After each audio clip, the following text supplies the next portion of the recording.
안녕하세요, 찰리입니다. 오늘은 네이버 상위 노출 알고리즘 관련해서 이야기를 할 건데요. 제목이 좀 여기는 박스가 작아서 이렇게 되어 있는데, 원래 제목은 네이버 상위 노출 알고리즘을 네이버가 알려주면 생기게 될 일들이라고 되어 있는데 너무 길어서 잘랐습니다. 오늘 얘기는 정말 재미없는 얘기긴 한데 그 앞부분은 재미없고요. 맨 마지막에 그 대안 부분, 거기에 이제 제가 사실 제일 하고 싶은 얘기가 있기 때문에 앞부분 관심 없는 분들은 그쪽으로 빨리 넘어가게 하셔가지고 거기서 들으시면 되고요. 그 배경이 뭔지를 좀 들으실 분들은 앞부분부터 들어주시면 되겠습니다. 먼저 그 공정거래위원회에서 온라인 플랫폼 이 법이거든요. 온라인 플랫폼 공정화법 제정안을 9월 28일 날 입법 예고를 했어요. 그래서 아무래도 이제 그런 갑질을 없애자라는 좋은 취지에서 만든 법이기 때문에 그 법에 대해서 제가 뭐라고 할 건 아닌데, 그 골자는 두 가지인데요. 그 내용을 보시면 그 대형 온라인 플랫폼들이 수수료를 어떤 기준으로 만들고 그 다음에 그 절차를 공개하는 게 하나고요. 두 번째는 플랫폼에 노출되는 기준, 그러니까 상위 노출을 어떻게 하는지를 알려줘야 됩니다. 그러니까 플랫폼 입장에서는 뭐 갑질을 하는지 안 하는지 모르겠어요. 하긴 하겠죠. 그런 얘기 계속 나오니까. 근데 이런 상위 노출 기준까지 공개를 하는 건 조금 부담이 될 거예요. 그러니까 구글이나 네이버 같은 검색 엔진의 상위 노출 알고리즘은 영업 비밀이거든요. 굉장히 민감한 부분인데 그거를 다 공개해라 라고 하면 그쪽은 사실 지금 살짝 멘붕이 오고 있겠죠.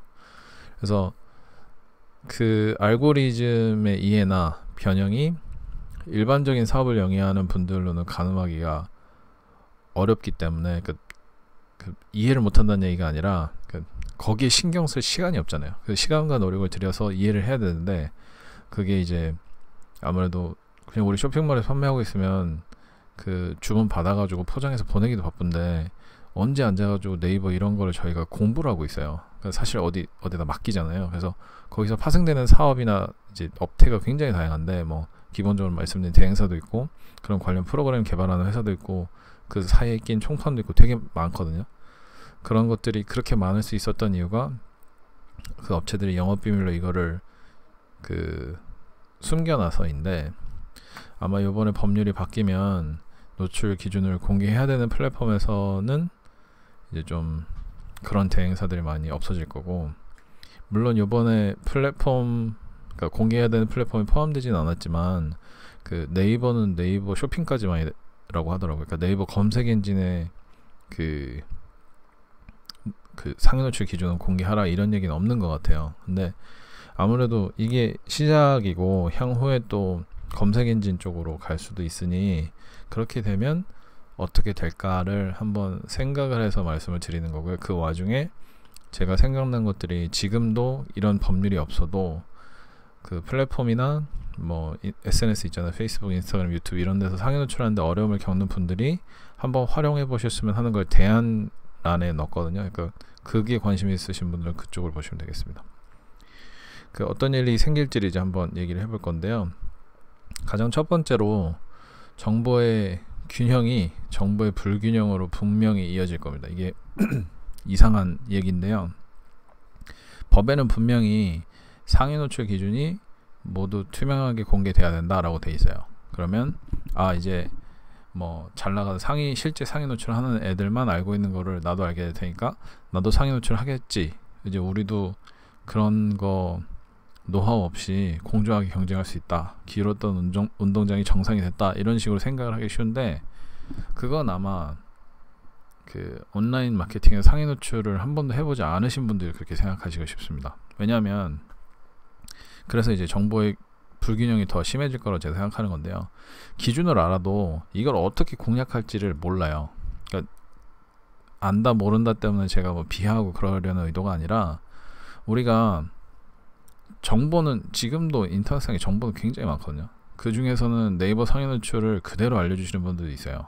진짜 왜 이걸 알려주지? 라고 생각하는 정도로 전부 다 공개하시는 분도 있고, 그 다음에 그 효과 좋은 일부만, 그러니까 뭐 80대 20 법칙인지 뭔지 모르겠지만 그 정말 임팩트가 강하게 가는 요건 몇 개만 공개하시는 분들도 있고, 온라인상에 이런 정보가 이미 공개가 돼 있거든요. 그게 네이버라고 하는 회사에서 공식적으로 나온 정보가 아니라 그분들이 피땀 흘려서 열심히 노력해서 알게 된 노하우를 전부 다 공개를 하고 있어요. 근데 그걸 들어도 어떻게 써야 될지 모르잖아요. 그래서 그분들이 이제 제공하시는 서비스를 어차피 쓰게 돼 있거든요. 그런 거랑 같이 네이버에서 혹은 뭐 구글에서 그럴지는 모르지만 그런 상위 노출 알고리즘을 1에서 100까지 다 공개한다고 해도 그걸 활용할 수 있는 능력이 없기 때문에 오히려 그걸 활용할 수 있는 사람들이 더 앞으로 나가게 될 겁니다. 그 상위 노출 대행사나 그런 걸 전문적으로 했던 블로거들이나 단연간 이 노하우를 쌓아오신 분들, 그런 기술을 갖고 있는 분들이 이런 거를 활용을 해서, 이런 투명한 정보를 활용해서 더 치고 나갈 거예요. 말 그대로 공략을 하는 거죠. 그러니까 오픈북으로 왜 대학교 때 보면 시험 치르잖아요.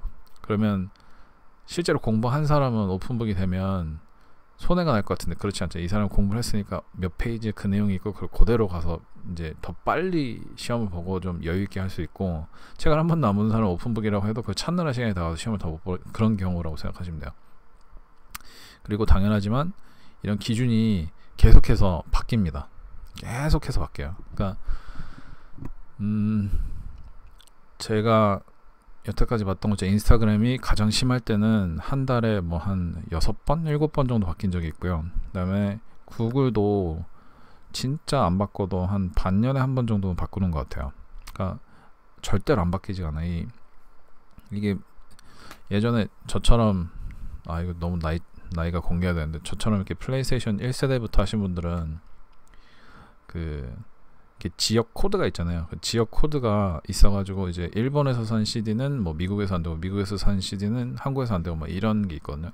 그래서 모드 칩이라 그래서 그거를 풀어버리는 게 있었는데, 플레이스테이션과 용산 간의 그 모드 칩 개발과 그다음에 모드 칩 개발을 막는 또 다른 시스템 개발과 이걸 계속 막 한 플레이스테이션 3, 4까지 했었거든요. 3까지 했던 것 같다. 그래서 그런 거랑 똑같아요. 검색 엔진도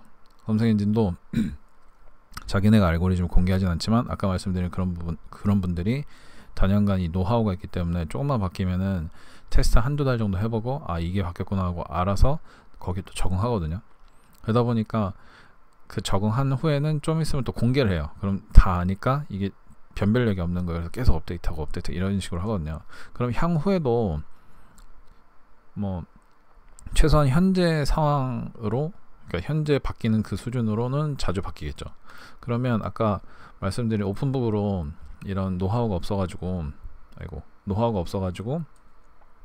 그 뒤처지는 분들이 점점 기준점이 바뀌니까 그걸 또 공부해야 되고, 그러니까 따라잡지를 못하고 이미 그걸 알고 있는 분들은 더 빨리 나가는 거죠. 그러다 보니까 이 정보의 불균형이 점점 강화될 수밖에 없고, 잘 되는 분들만 되고, 또 하나는 이걸 업으로 하시는 분들이 진짜 무서운 분들이 많거든요. 그러니까 구글만 하더라도 구글 직원보다 그 알고리즘 변경을 먼저 알아채가지고 트위터에 올리면 구글 직원이 그건 아니라고 했다가 나중에 그분이 뭐 잘 봐라 이렇게 됐다 하면 자기가 가서 알고리즘 팀에 가서 물으면 바뀐 게 맞다 이런 식으로 하는 것도 꽤 많이 나와요, 트위터에.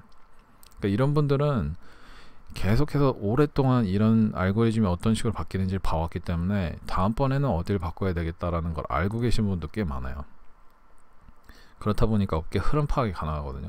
근데 이런 분들은 거기 가서 바뀌기 전에 그냥 거기 앉아 있으면 되는 거예요. 그 바뀔 거를 미리 적용을 해서. 그러면은 훨씬 더 빨리 나가겠죠. 그러니까 현재도 그렇고 앞으로도 그렇고 이미 알고 있는 분들이 이 정보가 공개된다고 해서 이기기는 쉽지가 않아요. 특히나 별도의 사업을 하면서 그것까지 하기에는 엄청나게 많은 노력이 필요할 거고, 그거는 이제 또 다른 뭐 리소스가 들어가겠죠. 자본이 됐든 아니면 인력이 됐든.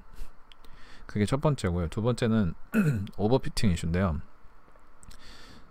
이 SNS가 SEO 세계에서도 오버피팅이라고 얘기하는지 모르겠는데, 일단은 그 상위 노출 최적화를 하면서 그걸 좀 과도하게 할 수도 있어요. 예를 들어서 그러니까 이 지금 현재 법이 네이버 쇼핑을 가장 초기에 두고 있어가지고 뭐 만약에 이게 진짜인지 아닌지는 저도 잘 몰라요. 근데 네이버 쇼핑의 상위 노출 알고리즘이 실구매가 많은 순서, 그 다음에 리뷰가 많은 순서, 클릭률이 높은 순서, 이런 식으로 가중치를 이 순서대로 둔다라고 생각을 해보면 가장 효과가 좋은 게 실구매니까 모든 입점 업체들이 실구매를 억지로 늘리려고 할 거예요.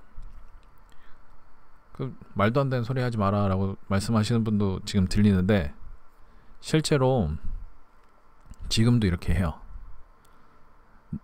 제가 옛날에 했던 아마존에서도 이렇게 했었어요.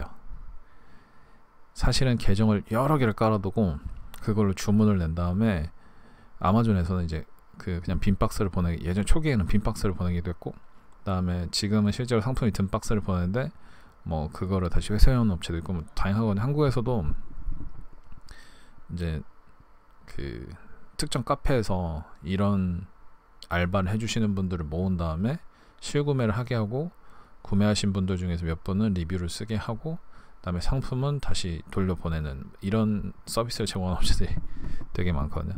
그러니까 이거를 안 한다고 생각하시는 분들은 굉장히 이제 정직하게 네이버 쇼핑에서 판매를 하셨던 분들이고, 실제로는 이런 사례가 굉장히 많습니다. 그냥 단순하게 지금도 그냥 구글 가서 찾아보면 그런 업체 꽤 있을 거예요. 실구매 작업해 주시는 분들. 그리고 리뷰 숫자는 뭐 실구매한 그 계정으로 리뷰를 하게 하면 되니까 상관없고, 클릭률은 예전부터 뭐 저도 뭐 부끄럽긴 하지만 예전에 어렸을 때 그런 프로그램을 돌려가지고 클릭률 상승시키는 그런 걸 많이 했었고, 아마존에서도 클릭률 상승시키는 프로그램 짜가지고 예전에 많이 했었어요. 근데 클릭률이 많이 올라간다고 해서 요즘은 이제 예전엔 가중치를 엄청 많이 줬었는데 요즘은 이런 프로그램이 많다는 걸 아니까 클릭해서 들어가서 뭐 좀 보다가 구매까지 하지 않는 이상은 점수를 많이 주지 않아요. 근데 뭐 아무튼 여기 예시로 나왔으니까 이런 모든 여기에서 투명하게 공개될 이런 정보들에 대해서 프로그램을 다 하나하나 짜가지고 이렇게 오버피팅이 가능해요. 근데 문제는 뭐냐면, 예전에는 제가 네이버 쇼핑에서 뭐 예를 들어서 그 블루투스 마우스를 팔고 있었다고 칠게요. 그럼 블루투스 마우스를 누군가 검색을 해서 제 상품을 클릭을 해가지고 구매를 한 다음에 리뷰까지 해주면 제일 베스트겠죠. 근데 이게 한 달에 20번만 하면 1페이지 상단에 노출이 됐던 것이, 이런 걸 다 알고 있으니까 사람들이 각각 프로그램을 돌리거나 아니면 대행사를 써가지고 계속해서 하면 원래 그냥 자연적으로는 20개만 팔았어도 될 것을 이제는 판매되는 건 아직도 실제로 판매되는 건 20개밖에 안 되는데, 그 20개를 유지하려면 가짜로 한 500개를 이 실구매가 난 것처럼 유도를 해야 되는 상황이 될 수도 있어요. 근데 이게 왜 문제냐면, 물론 이제 여기 마케팅 비용이 추가로 드는 건 당연한 건데 왜 문제냐면, 그 실구매를 제가 대행사를 써서 하더라도 네이버 쇼핑은 수수료를 받아요. 뭐 그런 식으로 지금 돼 있는지 모르겠지만, 그리고 이런 PG사들이 중간에서 이런 걸 알아채더라도 별로 크게 역할을 안 하거든요. 그러니까 자정작용이 이해상충이 있기 때문에, 왜냐하면 이 실구매가 작업된 실구매라고 하더라도 실제 자기네 시스템을 통해서 매출이 일어나기 때문에 자기네는 수수료를 먹으니까 거기에 대해서 별다른 조치가 없는 거죠.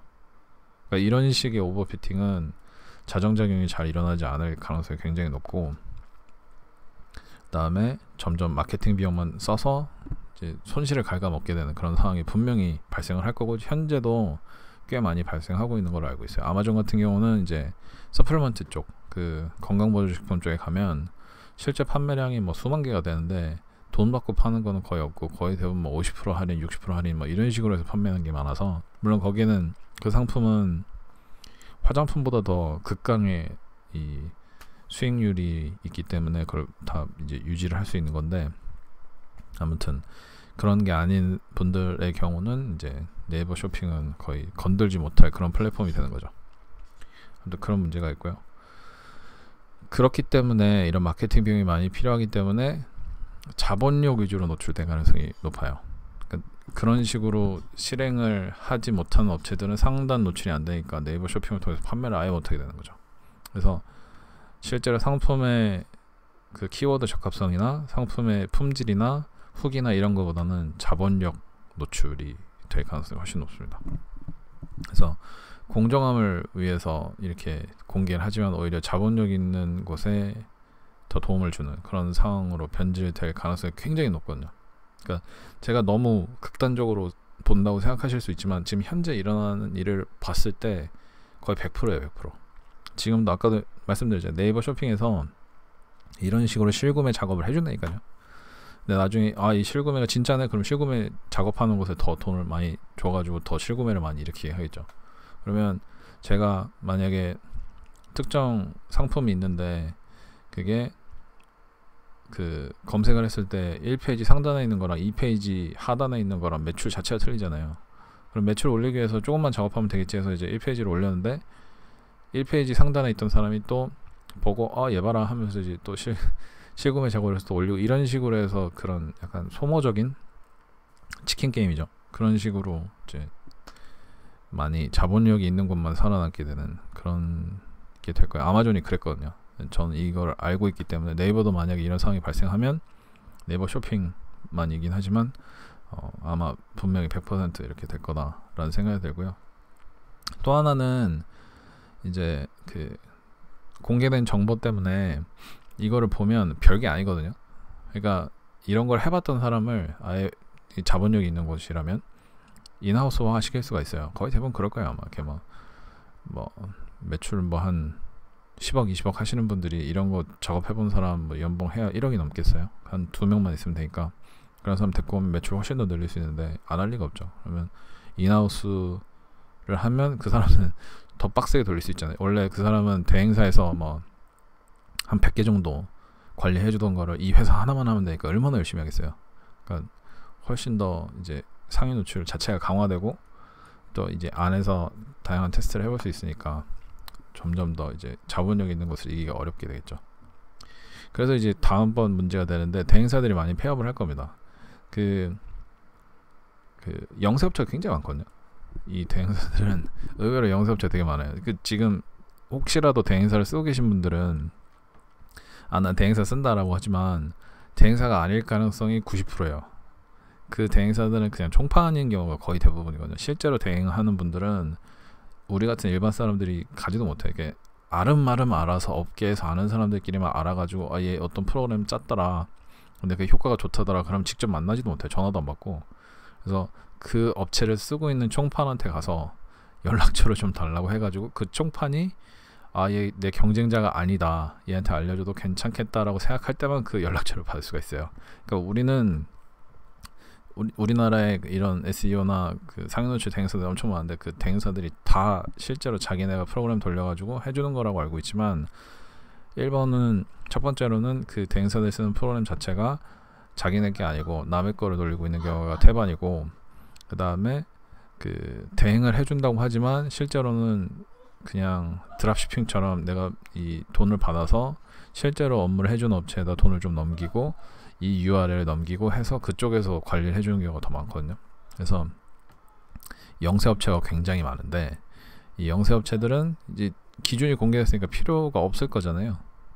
그래서 굉장히 많이 줄어들 거예요. 근데 그 사람들이 다 나쁜 일 하는 사람들은 아니잖아. 그 니즈가 있으니까 그런 수요가 있으니까 영업을 하고 하는 걸 텐데 어쨌든 거기에 따른 직원들 이런 분들이 다 이제 직장을 잃을 수가 있으니까 그런 좀 문제가 있을 것 같고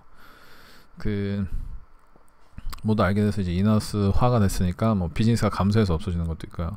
만약에 살아남는다고 해도 정보 공개돼 있으니까 예전에는 그 모르는 정보를 알아내는 거에 대한 프리미엄을 좀 줬었거든요. 근데 이제 그런 고급 정보가 없잖아요. 다 공개가 되는데 그러니까 아마 인건비 수준으로만 받으면서 살아남더라도 계약을 체결하게 되지 않을까 이런 생각이 좀 들었습니다. 이 대행사 같은 분들이랑 많이 해보니까 그런 애로사항이 있었어가지고 한번 말씀을 드려봤고요. 다음에 가장 제가 생각할 때 문제는 이 다른 검색 엔진에 의존을 더 많이 하게 되는 건데요. 저도 지금 네이버 블로그나 이런 걸 통해 가지고 맛집을 찾거나 하는 경우가 굉장히 드물거든요. 그게 다 광고잖아요. 일반인도 이런 업계에 계시지 않아도 네이버 블로그에서 검색하면 광고인 게 티가 막 나잖아요. 그리고 요즘 유튜브 백광고인가 뒷광고인가 그런 것도 있고 해서 요즘은 이런 거에 대한 좀 상위 노출이나 이런 거를 좀 약간 덜 신뢰를 하게 되는데 네이버는 그게 꽤 심하거든요. 네이버 블로그는. 그러다 보니까 구글이나 인스타그램을 통해서 이제 그런 좀 거기도 이제 광고긴 하지만 좀 덜하다 싶어서 이제 그런 것을 많이 찾게 되는데, 문제는 이제 그 플랫폼들이 다 해외 거라는 거죠. 그러니까 사업자분들의 경우는 국내에서 그런 블로그 경쟁이 너무 심해가지고 해외 플랫폼을 사용하려고 하는데, 너무 그 플랫폼에 의존되면 이제 문제가 발생하는 거. 저도 이제 요즘 일주일에 한 번꼴로 계정이 정지됐다, 아니면 뭐 제재를 받았다, 이런 식으로 해가지고 물어보시는 분들이 꽤 많아요. 근데 해외 플랫폼에 의존하는 사람들이 많아지면 많아질수록 이런 문제가 더 커질 거고, 그 플랫폼은 뭐 이메일을 보내면 답이 없고 전화번호 아예 이렇게 붙여놓지도 않고 하니까 굳이 할 방법이 없어요. 운 좋게 거기랑 뭐 어떻게 해가지고 돼도 그 시간 동안 없어진 비즈니스를 생각을 해보면 그 골치가 너무 아픈 거죠.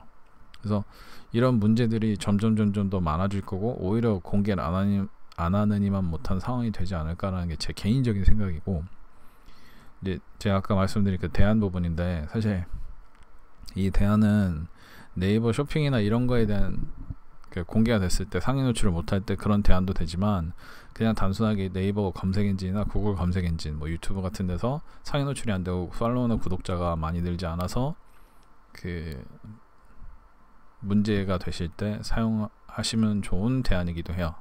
그러니까 검색 엔진 타겟이 아니지만 검색 엔진에서도 검색 엔진 타겟이 됐을 때 사용하실 수 있는 그런 대안이니까 한번 들어보시고 이건 할만하다 싶으시면 이제 사용을 하시면 되겠습니다. 일단 현재도 말씀드렸듯이 일반 사업자분들이 상위 노출을 이렇게 쉽게 할 수 있는 상황은 아니기 때문에, 하지만 첫 번째로 제가 생각할 때 이 플랫폼은 필수라고 생각을 해요. 그러니까 계속 안 좋은 점만 말씀을 드렸는데, 이게 뭐 네이버가 됐건 다음이 됐건 유튜브가 됐건 페이스북이 됐건 뭐 인스타, 트위터 여러 가지가 있죠. 요즘 뭐 B2B 하시는 분들은 링크드인도 조금 쓰는 것 같은데 사용하지 않는 건 불가능합니다. 그러니까 가장 기본적으로는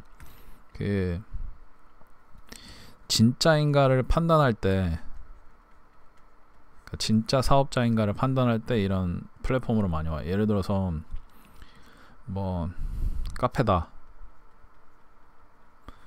카페는 뭐 그렇게까지 중요하지 않아. 아무튼 카페다 치면 누군가한테 추천을 받거나 아니면 네이버에서 찾았어요. 그럼 이 카페가 실제로 거기 있는지, 내부 분위기는 어떤지, 뭐 커피나 케이크 나왔을 때 상태는 어떤지, 이런 거를 다 SNS를 통해서 보잖아요. 그런 게 있고, 그 다음에 쇼핑몰 같은 데를 네이버 쇼핑에서 찾았는데 쇼핑몰이 앞만 봐도 얘가 좀 가짜 같아요. 그러면 안 되지만, 그래서 좀 의심이 가서 인터넷에서 구글에서 찾아보니까 혹은 인스타에서 찾아보니까 실제로 있는 사업체예요. 그럼 좀 믿음이 가는 거죠.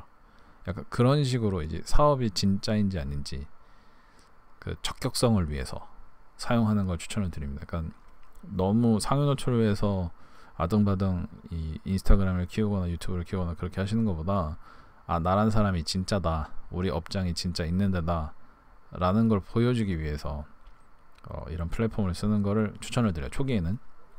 그 다음에 어떤 식으로 해서 이제 키우는지 좀 이따 말씀드릴 건데, 그래서 이런 식의 그 사용은 좋은 게 뭐냐면, 카페다 그러면 뭐 찰리 카페라고 하면 얘가 진짜 있는 데인지 없는 데인지 확인하기 위해서 뭐 여의도 카페, 뭐 무슨 뭐 강남 카페 이렇게 찾진 않잖아요.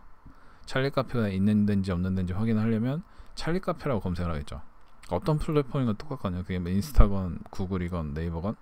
그러면 이제 상위 노출이 왜 필요 없는지 아시겠죠? 우리 업장 이름이나 브랜드명으로 검색을 하기 때문에 상위 노출이 필요가 없어요. 그렇게 검색을 하면 내가 나오니까.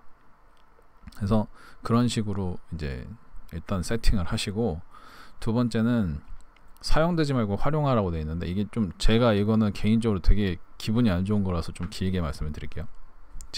지금도 엄청 긴데 그래도 좀 길게 말씀을 드릴게요. 일반적으로 이런 플랫폼들의 사람이 계속 모이고 성장하는 이유가 우리 같은 사용자들이 계정을 만들고 가는 활동을 하기 때문이거든요. 예를 들어서 네이버가 됐든 인스타그램이 됐든 사용자가 컨텐츠나 그다음에 뭐 팔로우나 뭐 댓글이나 이런 활동을 하지 않으면 아무도 이 플랫폼을 사용하지 않아요. 아무도. 그러니까 인터넷에서 뭐 레딧이라고 하는 사이트가 어떻게 컸는지 이런 걸 검색해 보시면 사용자가 없을 때는 지지부진하다 사용자가 점점 모일수록 기하급수적으로 늘어나거든요. 뭐 당연한 얘기긴 한데, 근데 예를 들어서 인스타그램이 2012년도에 그 인스타그램이 직원이 13명인가 그랬어요. 13명이고 매출이 0이었어요. 그러면 단순 계산을 해도 13명에 대한 인건비를 주고 나면 얘네는 마이너스죠. 근데 2012년도에 페이스북이 와서 얘를 10억 달러에 샀어요. 그게 한 1200원을 계산하면 1.2조 원이거든요. 1.2조 원. 달러가 아니라 10억 달러니까 한 1.2조 원 정도 되는 것 같아요. 그러면 13명짜리 직원, 13명짜리 회사를 매출이 나는 것도 아니고 이익이 당연히 나는 것도 아닌데 그거를 1.2조 원에 샀단 말이에요. 그 이유는 우리 같은 유저들이 그때 당시에 한 3천만 명 정도 있었대요. 30밀리언. 우리가 30밀리언의 사용자들이 컨텐츠도 만들고 올리고 서로 뭐 팔로우도 하고 댓글도 달고 뭐 좋아요도 이런 식으로 했으니까 그거를 1.2조 원에 산 거잖아요. 그러니까 플랫폼 입장에서는 우리가 상품이에요. 플랫폼은. 그래서 플랫폼에 사용되지 말라라고 얘기하는 게 우리가 상위 노출하려고 그렇게까지 열심히 노력을 하고 있는데 그 노력은 어쨌든 결과가 없는 노력이잖아요. 실제로 상위 노출되는 거는 극소수거든요. 근데 우리는 열심히 그 노력을 하고 있고 뭐 대회에서 쓰고 여러 개를 하는데 그게 다 우리한테는 소득이 없지만 플랫폼에게는 전부 다 수익으로 직결이 돼요. 지금 광고도 돌리고 있으니까. 그때 당시에 수익이 없는 것도 지금 1.2조 원인데 지금은 뭐 엄청난 가격으로 뭐 IPO를 하려고 한다는 둥 뭐 그런 식의 얘기가 있어요. 그러니까 뭐 우리가 모르는 사이에 사용되어지고 있는 거고 뭐 페이스북이 우리 데이터를 팔고 이런 건 워낙에 뉴스 같은 데 많이 회자됐으니까 거기까지 말씀 안 드리는데 아무튼 우리는 플랫폼에 사용되어지고 있다라는 걸 직시하셔야 돼요. 그러면 활용은 어떻게 하냐? 이 활용 자체는 저보다 잘 하시는 분이 워낙에 많으니까 이렇게 다 말씀드릴 수 없죠. 제가 가장 일반적으로 활용하는 방법을 말씀드리면 고객을 찾는 거거든요. 그 사용자들이 워낙 많으니까 이렇게 있으면 그 중에서 여기가 내 고객일 거잖아요. 이 사람들을 찾는데 플랫폼을 쓰는 거예요. 이게 가장 플랫폼한테 사용되지 않고 활용할 수 있는 가장 좋은 방법인 것 같아요. 여태까지 나와 있는 것 중에서는. 상위 노출에서 팔로워나 구독자가 많이 늘어나는 게 그거 아니냐라고 이제 말씀하실 수 있지만 저는 효율성 측면에서 말씀을 드리는 거예요. 그러니까 당연히 그런 식으로 팔로워가 많이 늘어나면 내 컨텐츠를 보고 내 상품을 보고 내 비즈니스를 보고 팔로워가 늘어나면 좋지만 그렇게 하려면 많은 사람들한테 보여줘야 되고 그 많은 사람들 중에서 내가 원하는 사람이 봐야 되고 그 원하는 사람이 팔로우를 해야 되는 상황에서 봐야 돼요. 그러니까 예를 들어서 그 사람이 인스타그램을 하는데 그냥 단순하게 아무 생각 없이 일요일날 쉬고 있을 때 인스타그램을 하는 것과 월요일날 아침에 월요일날 좀 그렇고 금요일날 저녁에 여자친구랑 이제 데이트를 하러 가는데 어디를 갈까라고 검색하는 것이 다르잖아요. 또는 그런 식으로 그러니까 그 사람이 상황과 그 관심과 그 다음에 보여지는 시간 이런 것들이 다 작용을 하기 때문에 효율성이 굉장히 낮거든요. 예전에 그냥 컨텐츠 아무거나 올려도 다 구독자가 늘어나고 팔로워가 늘어나고 그런 상황이 아니잖아요. 요즘은. 그래서 말씀을 드리는 거고 이제 예를 들어서 이 방법을 제가 생각할 때 가장 효율적으로 할 수 있는 방법은 이제 플랫폼에 광고가 있잖아요. 요즘은 광고가 안 붙어있는 플랫폼이 없어가지고 광고를 해서 랜딩 페이지를 보내서 이 사람들을 제 리스트로 저장시키는 게 가장 좋은 방법. 이메일 리스트가 됐건 아니면 무슨 리스트가 됐건 매니챗의 챗 리스트가 됐건 뭐가 됐건 최대한 내가 이 사람들을 찾은 플랫폼으로부터 빼는 거죠. 그래서 이메일 리스트를 찾으면 그걸 구글이나 엑셀에다 이렇게 보관을 해 놓으신다든지 이래서 혹시나 내가 플랫폼에서 밴당하거나, 아니면 이메일 리스트를 사용하는 이메일 오토리스펀드에서 밴당하거나, 아니면 매니챗에서 밴을 당하거나, 이런 식의 불가피한 일이 벌어졌을 때 이제 불가피라고 표현하는 건 누구나 한 번쯤 밴을 당하거든요. 이런 걸 하면. 그래서 그런 일이 벌어졌을 때 최소한 백업을 갖고 있으셔야 다시 시작하실 수 있으니까 라는 거고요. 두 번째는 광고 측면에서 제가 왜 이렇게 말씀을 드리냐면, 우리가 이런 큰 사용자 풀에서 우리 컨텐츠를 올려서 이 사람들만 보게 하는 건 힘들다고 말씀을 드렸잖아요. 근데 이렇게 보더라도 이 사람들이 우리 비즈니스가 어떤 거더라 바로 사진만 보고 동영상만 보고 이해할 수가 없어요. 그렇기 때문에 이 사람들을 광고를 통해서 리스트로 들고 오면, 이 리스트 안에서 우리 비즈니스가 뭐고, 우리는 뭐 어떤 식의 상품을 팔고 어떤 식으로 제조를 하고, 이런 걸 다 설명을 해줄 수가 있잖아요. 그래서 그 마케팅 오래 하신 분들은 콜드 오디언스랑 웜 오디언스가 있으면 이제 콜드에서 웜으로 가고 웜한테 팔고 막 이런 거 다 알고 계시잖아요. 그러니까 이런 식으로 해서 웜업을 해서 이 플랫폼에 가가지고 나를 팔로우 해달라고 하는 거랑, 컨텐츠를 사용해서 여러 사람들한테 억지로 보이게 해가지고 팔로우를 하게 하는 거랑 효과가 굉장히 많이 차이가 나요. 원래 이 방법은 리스트로 만들어서 판매를 하기 위한 거였거든요. 세일즈를 위한 거였는데, 이렇게 팔로우를 위해서 사용하셔도 된다 이거죠. 이게 훨씬 더 효율적이고, 최소한 내가 이 플랫폼에서 팔로우가 없으면 다른 플랫폼에서 팔로우를 해달라고 요청을 할 수도 있고, 아니면 이메일 리스트를 갖고 있기 때문에 계속해서 그 사람한테 뭐 할인 행사를 한다든지, 아니면 사이트가 새로 생겼다든지, 아니면 새로운 상품이 나왔다든지, 이런 걸 홍보를 할 수가 있잖아요. 이게 가장 키입니다. 그래서 또 하나는 이제 까먹을 뻔했다. 이 리스트를 통해서 요즘은 이 광고를 그 루컬라이크 리타겟을 할 수 있거든요. 그런 식으로 해서 계속해서 이제 증폭을 시킬 수가 있는 거죠. 이 선순환을 만들 수가 있는 거죠. 그래서 예전에도 이런 방법이 없었던 건 아니거든요. 그 구독자를 늘려서 리스트로 만드는 것이 훨씬 싸고 쉬웠기 때문에 그때 당시에는 추천을 안 했던 거고, 요즘은 오히려 리스트를 만들어서 구독자나 팔로워를 늘리는 게 훨씬 더 싸서 지금 말씀드리는 거예요. 그래서 말씀드린 것처럼 이제 리타겟팅 이런 것도 기술도 좋아지고, 그래서 광고를 처음에 사용해서 리스트를 만들어서 그 플랫폼에서 구독자를 늘리거나 다시 리타겟팅을 해서 리스트를 늘려나가는 게 훨씬 더 효율적이고 효과적인 방법이다 라는 거고요.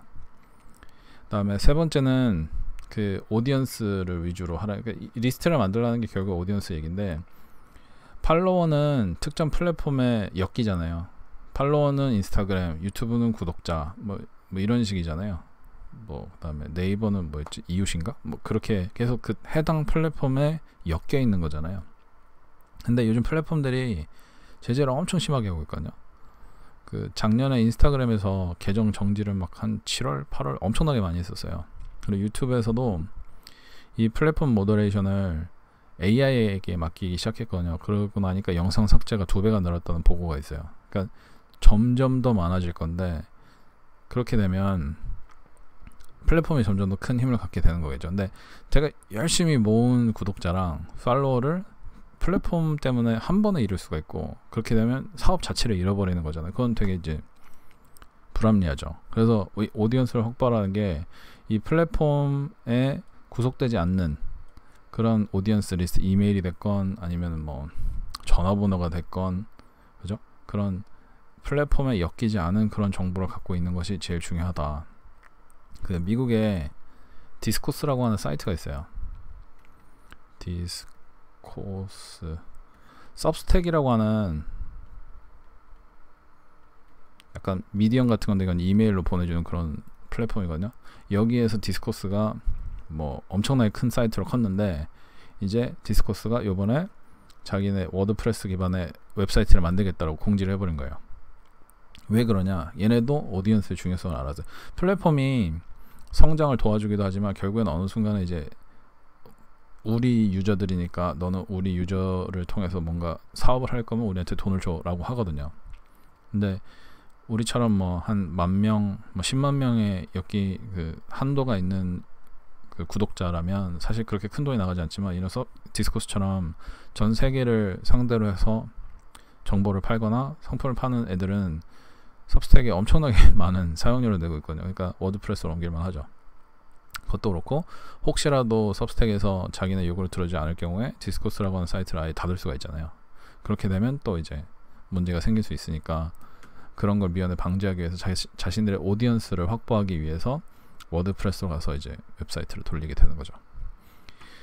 그 예전에 제가 인스타그램 대행사를 들을 대상으로 강의를 할 때 국내 유명한 수제화 사이트의 CTO 분이 오셔가지고 좀 얘기를 나눴었는데 이메일을 뭐 수십만 개를 갖고 있다고 하시더라고요. 근데 제가 왜 인스타그램 하세요? 그러니까 인스타그램 효과가 좋아서 그렇다 이렇게 말씀을 하셨거든요. 근데 사실 그 이메일 확보된 이메일을 가지고 더 많이 활용할 수 있는 방법이 있다라면서 몇 가지를 말씀을 드렸는데 그거 되게 좋은 아이디어라는 거 되게 좋아하셨거든요. 그러니까 우리는 인스타그램, 유튜브 이런 거에 지금 그런 게 효과가 좋다고 사람들이 얘기하니까 거기에 이제 매몰되고 있는데 사실은 이미 훨씬 더 좋은 거를 혹은 훨씬 더 좋은 결과를 낼 수 있는 그 데이터를 우리가 가지고 있을 수도 있어요. 그러니까 혹시나 제가 이렇게 말씀드리는데 이미 이메일 리스트 한 10만 명 과거 고객 데이터가 있는데도 불구하고 광고를 해서 모으지 마시고 이미 예전에 있었으면 그거를 활용을 해서 이제 시작점이 여기가 아니라 여기에서 시작하시면 되는 거죠.